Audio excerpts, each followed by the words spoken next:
Évangile de Jésus-Christ selon saint Matthieu.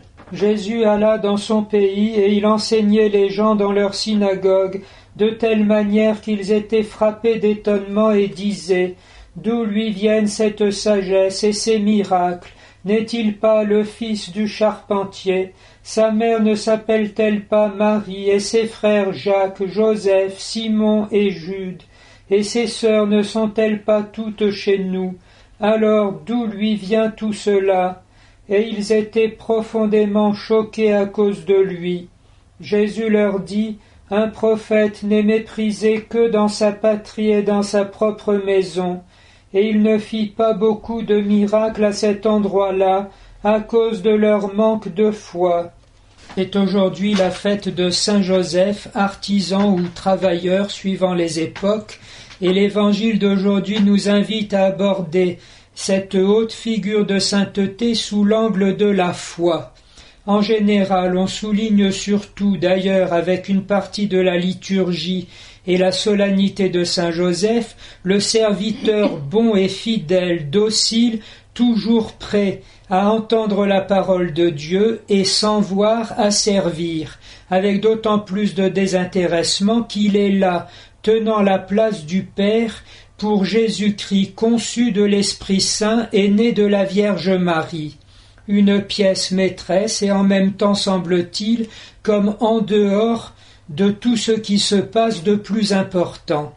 Mais derrière cette dimension, disons, morale, de don de soi que représente saint Joseph à un très haut niveau, il nous faut le recevoir comme un intercesseur puissant pour l'un des plus grands problèmes et défis du monde de ce temps, tel que l'a identifié et proposé à l'engagement des chrétiens Benoît XVI dans ses toutes dernières prises de parole.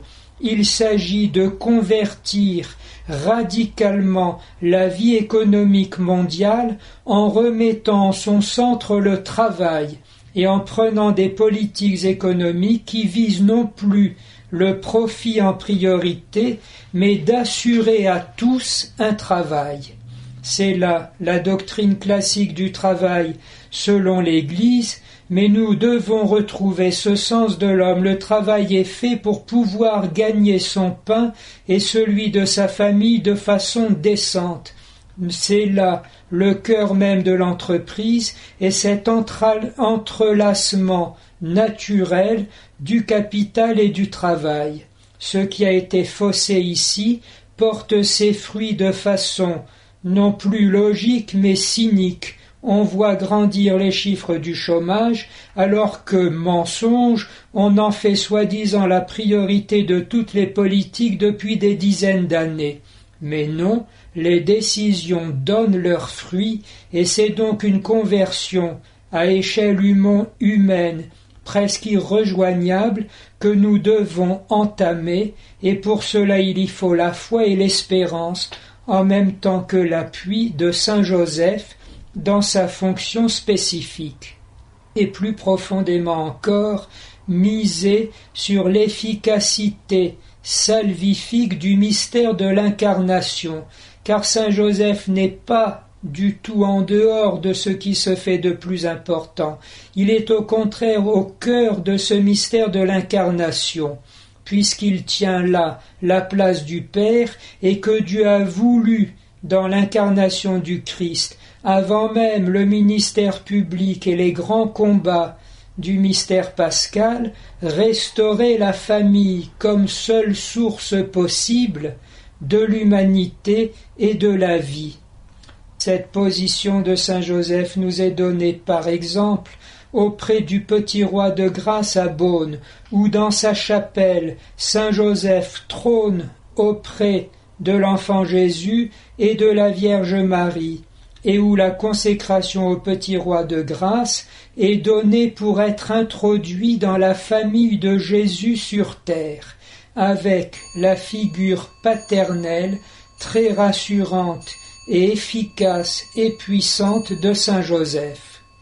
Nous avons ainsi, au cœur des grandes actions qui nous sont données actuellement en France, et à travers la France aussi un peu partout dans le monde, le gage que Dieu ne nous abandonne pas et que les conversions nécessaires seront effectivement rejoignables et possibles. Encore faut-il y mettre les armes surnaturelles en même temps que le simple courage naturel et aussi politique. Nous allons en guise de prière universelle renouveler la consécration à Marie, Jean-Paul II nous ayant signalé que la très haute sainteté de saint Joseph, avec les grâces qui lui permettaient de remplir sa fonction, lui est toute venue au titre de son union à la Vierge Marie. Je vous choisis aujourd'hui, ô Marie, en présence de toute la cour céleste, pour ma mère et ma reine. Je vous livre et consacre en toute soumission et amour mon corps et mon âme, mes biens intérieurs et extérieurs, et la valeur même de mes bonnes actions, passées, présentes et futures, vous laissant un entier et plein droit de disposer de moi et de tout ce qui m'appartient, sans exception, selon votre bon plaisir, à la plus grande gloire de Dieu, dans le temps et l'éternité. Amen.